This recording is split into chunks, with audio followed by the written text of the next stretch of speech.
Hello, good morning. आप सभी का हमारे इस चैनल पर बहुत बहुत स्वागत है। आज हम लोग प्रीवियस ईयर के क्वेश्चन का डिस्कशन करने जा रहे हैं। ये जो सवाल है वो chemical reaction and equation chapter से होगा, जो पिछले 3 4 5 सालों में पूछा गया है। इस चैप्टर से हम उसे डिस्कशन करेंगे। अगर आप हमारे चैनल पर नए हैं तो मैं आपको बता दूं कि हम इस सीरीज की शुरुआत कर रहे हैं। इस सीरीज में हम पिछले तमाम विषयों के जो भी सवाल पिछले 14 15 सालों में पूछे गए हैं, हम तमाम सवालों को इसी चैनल पर डिस्कशन करेंगे। तो अगर आप चैनल पर नए हैं तो आप हमारे चैनल को सब्सक्राइब कर लें और बेल आइकन दबा दें, जिससे कि जब भी हम वीडियो लगाएं तो इसका नोटिफिकेशन आप तक सबसे पहले पहुंच सके।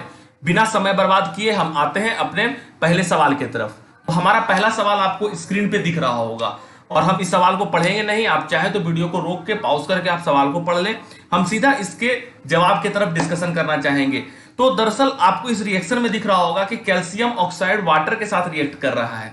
अब कैल्शियम ऑक्साइड क्या होता है, देखिए साइंस में हर रिएक्शन को आप अपने डेली लाइफ से जोड़ने की कोशिश कीजिए तो समझ में आएगा। और जो आसान है, जो आसानी से जुड़ सकता है, उसे तो जरूर जोड़ कर देखिए। कैल्शियम ऑक्साइड का मतलब चूना। चूना हम लोग घर में भी इस्तेमाल करते हैं। कब करते हैं? दीपावली के समय में, या जब भी घर में रंगाई होना का काम होना हो, दीवार को रंगना हो, उस समय हम बाजार से चूना खरीद के लाते हैं। और चूना जो बाजार से खरीद के लाते हैं उसको क्या करते हैं, पानी में डालते हैं। तो होता क्या है, तो हीट निकलता है। आप जिस भी बर्तन में चूना को लाके डालिए, देखिए पूरा बर्तन गर्म हो जाएगा। और जो बनता है वो क्या होता है, कैल्शियम हाइड्रोक्साइड बनता है। क्योंकि दो चीज मिलके एक चीज बन रहा है, तो ये कॉम्बिनेशन रिएक्शन का एग्जांपल है। और हमें पता है कि जब हम चूना बाजार से खरीद के लाते हैं और पानी में डालते हैं तो ये हीट को रिलीज करता है। तो जब रिएक्शन हीट रिलीज करता है तो ये कैसा रिएक्शन होगा? एक्सोथर्मिक रिएक्शन होगा। Exothermic reaction is a type of reaction in which heat is release and when two reactant react with each other and make a single product is called combination reaction। तो आपको समझ में आ गया होगा कि ये दोनों तरह का एग्जांपल है, दोनों तरह का रिएक्शन है। ये कॉम्बिनेशन रिएक्शन भी है और एक्सोथर्मिक रिएक्शन भी है। आते हैं अगले सवाल की तरफ। अगला सवाल आपके स्क्रीन पर है, आप इसे पढ़ें। तो सवाल में जो बताया जा रहा है, सवाल में यह बताया जा रहा है कि हाइड्रोजन सल्फाइड एक गैस है जो रिएक्ट कर रहा है कॉपर सल्फेट के साथ। हाइड्रोजन यहां सल्फाइड के साथ है, कॉपर यहां सल्फेट के साथ है। और जो बन रहा है वो है कॉपर सल्फाइड और सल्फ्यूरिक एसिड। सल्फ्यूरिक एसिड का मतलब H2SO4, ठीक है, H2SO4। तो आप समझ सकते हैं इसका मतलब यहां पे क्या हो रहा है, दोनों एक दूसरा को डिस्प्लेस कर रहा है। हाइड्रोजन यहां सल्फाइड के साथ था, कॉपर सल्फाइड के साथ हो गया। सल्फ्यूरिक एसिड H2SO4 हो गया, ठीक है। तो सल्फेट जो था वहां पे हाइड्रोजन आ गया, यानी कि एक दूसरा को दोनों डिस्प्लेस कर दिया। इधर वाला रिएक्टेंट का जो आयंस था वो इधर आ गया और इधर वाला रिएक्टेंट का आयन इधर चला गया, यानी दोनों एक दूसरा को डिस्प्लेस कर दिया। ऐसे रिएक्शन को हम लोग कौन सा रिएक्शन बोलते हैं? डबल डिस्प्लेसमेंट रिएक्शन बोलते हैं। अगले सवाल की तरफ आते हैं। हमारा अगला सवाल है, आपके स्क्रीन पर है, आप इसे पढ़ें। हम बिना समय बर्बाद किए हम सीधा डिस्कशन पे आते हैं, सवाल के जवाब पर आते हैं।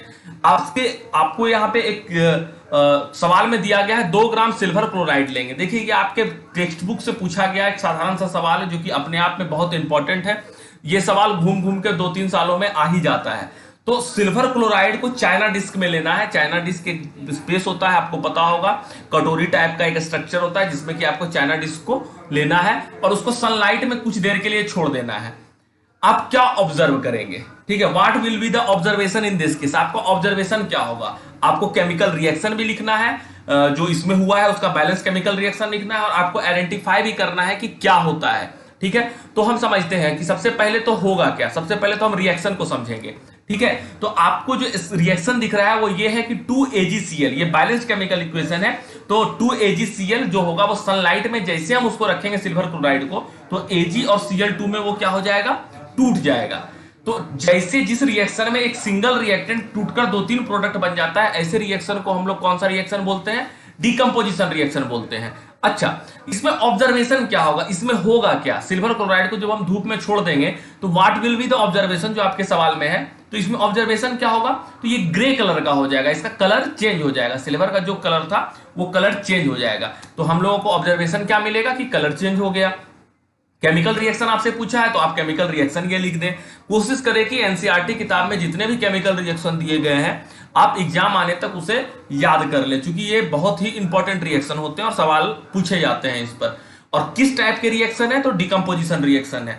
एक रिएक्टेंट टूट के 2 3 प्रोडक्ट में जब टूटता है तो वो डिकम्पोजिशन रिएक्शन कहलाता है। आते हैं अगले सवाल की तरफ। आपके स्क्रीन पर एक अगला सवाल दिख रहा होगा, ठीक है। तो हम सवाल नहीं पढ़ेंगे, आप पढ़ लीजिए। वो वीडियो को पॉज करके हम सीधे इसके जवाब की तरफ बढ़ते हैं। तो सबसे पहले है तो हमें रिएक्शन लिखना होगा। रिएक्शन हम लिख कब पाएंगे? तो मैं तो यहाँ पे सॉल्यूशन में दोनों रिएक्शन लिख दिया, लेकिन जरूरी नहीं है कि यही 2 सवाल आपसे पूछे जाए। पूछा गया तो बहुत अच्छा, लेकिन अगर नहीं पूछा गया तो आप कैसे इसके साथ डील करेंगे। तो सबसे पहले मैं आपको ये रिएक्शन समझा देता हूं, उसके बाद मैं आपको समझा दूंगा कि कैसे ऐसे सवालों को हम डील करेंगे एग्जाम में। जब ऐसा सवाल एग्जाम में पूछा जाएगा उसके लिए हम कैसे डील करें। तो जिंक आपको दिख रहा है, तो जिंक का जो केमिकल नेम है, जो एलिमेंट का नाम होता है वो Zn होता है। सिल्वर नाइट्रेट, तो सिल्वर नाइट्रेट के साथ जब जिंक मिला तो क्या हुआ, जिंक जो है सिल्वर को डिस्प्लेस कर दिया, तो ये डिस्प्लेसमेंट रिएक्शन है। दूसरे केस में Ki यानी पोटासियम आयोडाइड जो था वो PbNO3 लेड नाइट्रेट के साथ रिएक्ट किया। यहां पे आप देखिए कि Pb जाके K को पोटासियम को डिस्प्लेस कर दिया और Pb को पोटासियम डिस्प्लेस कर दिया, यानी दोनों एक दूसरा को डिस्प्लेस कर दिया, तो ये डबल डिस्प्लेसमेंट रिएक्शन का एग्जांपल हो गया। लेकिन सवाल ये है कि सर सिल्वर नाइट्रेट है या लेड नाइट्रेट है, तो हम फॉर्मूला लेड नाइट्रेट का कैसे लिखेंगे? सिल्वर नाइट्रेट का फॉर्मूला एग्जाम में पूछा गया तो हम कैसे लिखेंगे? तो उम्मीद करते हैं कि आप अभी तक 1 से लेकर 30 तक जो एटॉमिक एलिमेंट का जो नाम एटॉमिक नंबर है आपको याद होगा। और अगर आपको याद है तो कोशिश करें कि ये वाला जो चार्ट आपके स्क्रीन पे दिख रहा है आप इसका भी स्क्रीनशॉट ले लें और इस चार्ट को भी याद कर लें। जब आप इस चार्ट को याद कर लेंगे तो आपको उसका वैलेंसी याद होगा, और जैसे आपका वैलेंसी याद हो जाएगा आप क्रॉस मल्टीप्लीकेशन जो तरीका आप क्लास 9 में पढ़े हैं उसके मदद से आप जो है आसानी से किसी भी इक्वेशन को ट्रांसलेट कर सकेंगे उसके स्ट्रक्चर के फॉर्म में, उसके केमिकल इक्वेशन के फॉर्म में, वर्ड के से उसे इक्वेशन और उसके सिंबल के फॉर्म में आप आसानी से तोड़ सकेंगे। तो आप कीजिए कि इसका स्क्रीनशॉट लीजिए, और अभी बहुत समय है एग्जाम में, तो आप कोशिश कीजिए कि आप इसे याद कर पाए। और अगर आप इसे याद कर लेते हैं तो एग्जाम में ऐसे इक्वेशन को ट्रांसलेट करने में आप ही को सुविधा मिलेगी। सिल्वर लिखिएगा ऊपर में, सिल्वर का वैलेंसी नीचे, नाइट्रेट इधर लिखिएगा, नाइट्रेट का वैलेंसी नीचे, और क्रॉस मल्टीप्लाई कर लीजिएगा। धीरे धीरे ये चीज जब आप प्रैक्टिस में लाइएगा तो आपको याद हो जाएगा। ऐसे ये क्लास 9 में भी था, अगर आपने पढ़ा होगा तो एक बार फिर से जाके क्लास 9 में उन चीजों का रिवीजन कीजिए, आपको बेहतर तरीके से फिर से याद आ जाएगा। अगला सवाल जो हमारा अगला सवाल है, what is observe when the solution of sodium sulphate is added to solution of barium chloride in a test tube.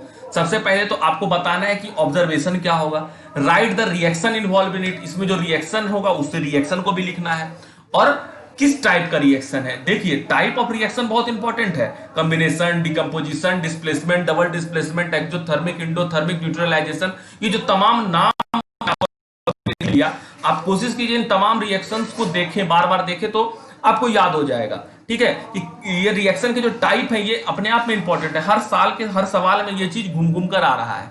ठीक है, तो सबसे पहले कि आपका ऑब्जर्वेशन क्या होगा, तो ऑब्जर्वेशन ये होगा कि व्हाइट सब्सटेंस, जब हम दोनों चीज को रिएक्ट कराएंगे, सोडियम सल्फेट को जब हम ऐड करेंगे बेरियम क्लोराइड में, तो ये होगा कि दोनों सब्सटेंस जब एक दूसरे से रिएक्ट करेंगे तो इंसॉल्यूबल हो जाएंगे, एक इंसॉल्यूबल सॉलिड बचेगा जो नीचे जाकर बैठ जाएगा, जिसको हम लोग प्रेसिपिटेट बोलते हैं। तो पहला तरीका है, पहला ऑब्जर्वेशन जो हमको होगा कि एक प्रेसिपिटेट बनेगा, एक सॉलिड बनेगा जो कि नीचे जाके बैठ जाएगा, जो नीचे जाके बैठ जाएगा उसको हम लोग साइंस की भाषा में, केमिस्ट्री की भाषा में प्रेसिपिटेट बोलते हैं कि प्रेसिपिटेट जम गया, नीचे जाकर बैठ गया। अब हमको बोला जा रहा है कि रिएक्शन लिखेंगे, तो ये रिएक्शन आपके स्क्रीन पर है, Na2SO4 plus BaCl2 BaSO4 plus 2NaCl aqueous. तो ये रिएक्शन भी आपके किताब में होगा, चाहे आप जो भी टेक्स्ट बुक यूज कर रहे होंगे, एनसीईआरटी का ये रिएक्शन है, ये आपको आराम से मिल जाएगा। तो ये रिएक्शन आपको पढ़ लेना है। ठीक है, अच्छा ये किस टाइप का रिएक्शन है, आपसे ये सवाल पूछ दिया गया। देखिए रिएक्शन के टाइप को पहचानना बहुत आसान है। आप देखेंगे लेफ्ट साइड, तो लेफ्ट साइड आपको दिख रहा है Na2, राइट साइड, और उसके बगल में Na2SO4 है, उसके साथ BaCl2 है। आप देखिए कि SO4 के साथ Ba चला गया और Cl क्लोराइड के साथ Na आ गया, यानी दोनों एक दूसरा को डिस्प्लेस कर दिया। और इस टाइप के रिएक्शन को हम कौन सा रिएक्शन बोलते हैं? डबल डिस्प्लेसमेंट रिएक्शन बोलते हैं। पहले के सवालों में भी ये सवाल आ चुका है, इस टाइप का सवाल आ चुका है, तो ये डबल डिस्प्लेसमेंट रिएक्शन होगा। अगला, what is the difference between corrosion and rancidity, बहुत आसान सा सवाल है और उम्मीद करते हैं आपको इसका जवाब भी पता होगा। क्या अंतर होता है करोजन और रेंसिडिटी में? तो जब मेटल के ऊपर मॉइस्चर जम जाता है या एसिड का अटैक हो जाता है तो मेटल कोरोड हो जाता है, उसके ऊपर एक लेयर जमा हो जाता है जिसको हम लोग बोलते हैं कोरोजन। और रेंसिडिटी क्या होता है? रेंसिडिटी फूड के साथ होता है, फैट और जो ऑयल फूड में हम लोग डालते हैं वो फूड ऑक्सीडाइज्ड हो जाता है, जिसके कारण कि उसका स्मेल जो होता है वो क्या हो जाता है? चेंज हो जाता है, और उसका टेस्ट भी चेंज हो जाता है। इसी को हम लोग क्या बोलते हैं? रेंसिडिटी बोलते हैं। ठीक है। कोरोजन से बचाने के लिए हम लोग क्या करेंगे, सवाल ये भी पूछा जा सकता है। तो मैं बता दूं, कोरोजन से बचाने के लिए हम आयरन को या किसी मेटल को पेंट कर देंगे ताकि वो मॉइस्चर के साथ रिएक्ट ना कर सके। और रेंसिडिटी से बचाने के लिए हम लोग क्या कर सकते हैं, भोजन को एयर टाइट कंटेनर में रख सकते हैं जिससे कि ऑक्सीजन का उसके साथ संपर्क ना हो सके। अगला सवाल, 2 gram ferrous sulphate crystal is heated in a dry boiling tube. Boiling tube में हम 2 ग्राम फेरस सल्फेट को हीट करेंगे तो क्या होगा। सबसे पहले तो आपसे इसमें 3 सवाल पूछा जा रहा है। सबसे पहला सवाल कि आप 2 ऑब्जर्वेशन लिखिए कि क्या होगा। तो चेंज हो जाएगा कलर, इवोल्यूशन ऑफ गैस। किसी भी रिएक्शन में ये 2 बेसिक चीज होता है कि उसका कलर चेंज हो जाएगा या उससे गैस इवॉल्व करेगा। तो ये दोनों चीज इस रिएक्शन में भी होगा। दूसरा इसमें पूछा जा रहा है आपसे, name the type of chemical reaction take place. Ferrous sulphate crystal है, उसको आप हीट कर रहे हैं, हीट करेंगे तो क्या होगा, टूटेगा। सिंपल सा बात है, टूटेगा। फेरस अलग होगा, सल्फेट अलग होगा, कुछ और गैस निकलेगा। तो ये कौन सा रिएक्शन होगा, सिंपल सा बात है कि कौन सा रिएक्शन होगा, डिकम्पोजिशन रिएक्शन होगा क्योंकि टूट के बन रहा है। तो जो भी रिएक्शन एक रिएक्टेंट से टूट के 2-3 प्रोडक्ट में बदले उसको हम कौन सा रिएक्शन बोलते हैं, डिकम्पोजिशन रिएक्शन बोलते हैं। और आप देखिए इसका बैलेंस केमिकल रिएक्शन भी आपको लिखने बोला जा रहा है। तो बैलेंस केमिकल रिएक्शन भी देखिए, FeSO4 है, टूट के 3 पार्ट में बट गया, यानी एक टूट के 3 हो गया। तो ये कैसा रिएक्शन कहलाएगा, ये हमारा रिएक्शन कहलाएगा, हमारा डिकम्पोजिशन रिएक्शन कहलाएगा कि टूट गया, डिकम्पोज हो गया, डिकम्पोजिशन रिएक्शन कहलाएगा। अगला सवाल आपके स्क्रीन पे है। अगला सवाल यह है कि एक शाइनी ब्राउन कलर का एलिमेंट X है, उसको हम हवा में छोड़ दिए, वो ब्लैक कलर का हो गया। तो X एलिमेंट का नाम क्या होगा और कौन सा कंपाउंड बनेगा। ऐसा सवाल देखिए, एक सवाल पहले पूछा गया था सिल्वर क्लोराइड वाला सवाल जो था, ठीक है, और फिर उसी सवाल को लैंग्वेज चेंज करके हमसे पूछा गया है। तो बिल्कुल सेम वही सवाल है, तो उसका जवाब भी बिल्कुल उसी तरह का होगा। सेम वही रिएक्शन AgCl वाला रिएक्शन होगा और X का कंपाउंड का जो नाम होगा वो AgCl होगा, यानी कि सिल्वर क्लोराइड ही होगा। उम्मीद करते हैं आपको समझ में आया होगा। और आप समझ देखिए, इस चीज को नोटिस कीजिए कि एक ही बुक है आपके पास और उसी बुक से सवाल बन रहा है। तो सवाल थोड़ा बहुत आगे पीछे हो सकता है, तो थोड़ा सा किताब को ध्यान से पढ़िए और प्रीवियस ईयर के क्वेश्चन को ज्यादा से ज्यादा देखिए, ठीक है, उसे सॉल्व करने की कोशिश कीजिए। तो जब आप प्रीवियस ईयर के क्वेश्चन को ज्यादा से ज्यादा सॉल्व करेंगे तो आपको एक ऊपर का एक आइडिया मिलेगा कि सवाल किस तरह से पूछा जाता है और किस तरह से हमें जवाब देना है। तो इससे आपको और बेहतर कंसेप्ट भी समझ में आएगा और जो चीज छूट गया वो भी आपको बेहतर तरीका से समझ में आया कि ये चीज हमने किताबों में नहीं पढ़ पाए या हम पढ़े तो उस समय हमारा ध्यान उस चीज पर नहीं जा सका, ठीक है। अगला सवाल जो हमारा है, why do we need to balance the chemical reaction. हम लोग केमिकल रिएक्शन को बैलेंस क्यों करना पड़ता है, हर रिएक्शन को हम लोग बोलते हैं बैलेंस करो, क्यों बोलते हैं। जॉन डाल्टन नाम के एक साइंटिस्ट आए होंगे क्लास 9 की किताब में, याद होगा आपको। तो जॉन डाल्टन नाम के जो साइंटिस्ट थे उन्होंने कहा था, मास can neither be created nor be destroy, it can change तो नहीं कह सकते हैं आपकी वन फॉर्म से अनदर फॉर्म, तो चेंज होगा नहीं, वो तो एनर्जी के फॉर्म सेंस में होता है। तो मास जो है वो किसी भी केमिकल रिएक्शन के दरमियान चेंज नहीं होता है, मास वही का वही रहता है। तो हमें इसलिए रिएक्शन को बैलेंस करना पड़ता है कि अगर हम बैलेंस नहीं करेंगे तो रिएक्टेंट साइड कुछ हो जाएगा, प्रोडक्ट साइड कुछ हो जाएगा, ठीक है। और जब ऐसा होगा तो डाल्टन का थ्योरी फेल हो जाएगा और थ्योरी एकदम सही है। तो हमें केमिकल रिएक्शन को बैलेंस करना पड़ता है ताकि थ्योरी गलत ना हो, थ्योरी सही रहे, और ये थ्योरी सही है इसलिए बैलेंस करना जरूरी है किसी भी केमिकल रिएक्शन में। और इस सवाल के बाद हम आते हैं अपने अंतिम सवाल की तरफ। हमारा अंतिम सवाल है बैलेंस द केमिकल इक्वेशन। तो आपके स्क्रीन पर एक इक्वेशन दिख रहा होगा, हमें इस इक्वेशन को बैलेंस करना है।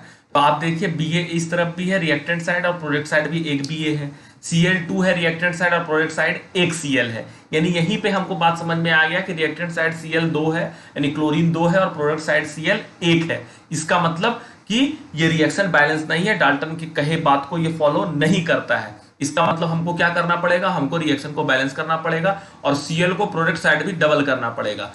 यानी कि आपके स्क्रीन पर आप सॉल्यूशन दिख रहा है, तो सॉल्यूशन में आप चेक कर लीजिए, Ba रिएक्टेंट साइड भी 1 है, प्रोडक्ट साइड भी 1 है, Cl2 रिएक्टेंट साइड 2 है, प्रोडक्ट साइड भी 2 से गुना होकर 2 हो गया, रिएक्टेंट साइड हाइड्रोजन 2 है, प्रोडक्ट साइड भी हाइड्रोजन 2 हो गया, और सल्फर 1 है, सल्फर प्रोडक्ट में भी 1 है, और ऑक्सीजन रिएक्टेंट साइड भी 4 है, प्रोडक्ट साइड भी 4 है। तो आज हम इन 10 सवालों का डिस्कशन कर रहे थे। तो उम्मीद करते हैं आपको पूरा वीडियो समझ में आया होगा। अगर थोड़ा बहुत कंफ्यूजन रहा है तो आप वीडियो को बैक करके 2-3 बार देखें तो आपको बेहतर तरीके से समझ में आएगा। पूरे वीडियो देखने के लिए बहुत बहुत धन्यवाद। और अगर वीडियो अच्छा लगा तो आप इसे लाइक करें और ज़्यादा से ज़्यादा लोगों तक आप इसे शेयर करें। बहुत बहुत धन्यवाद।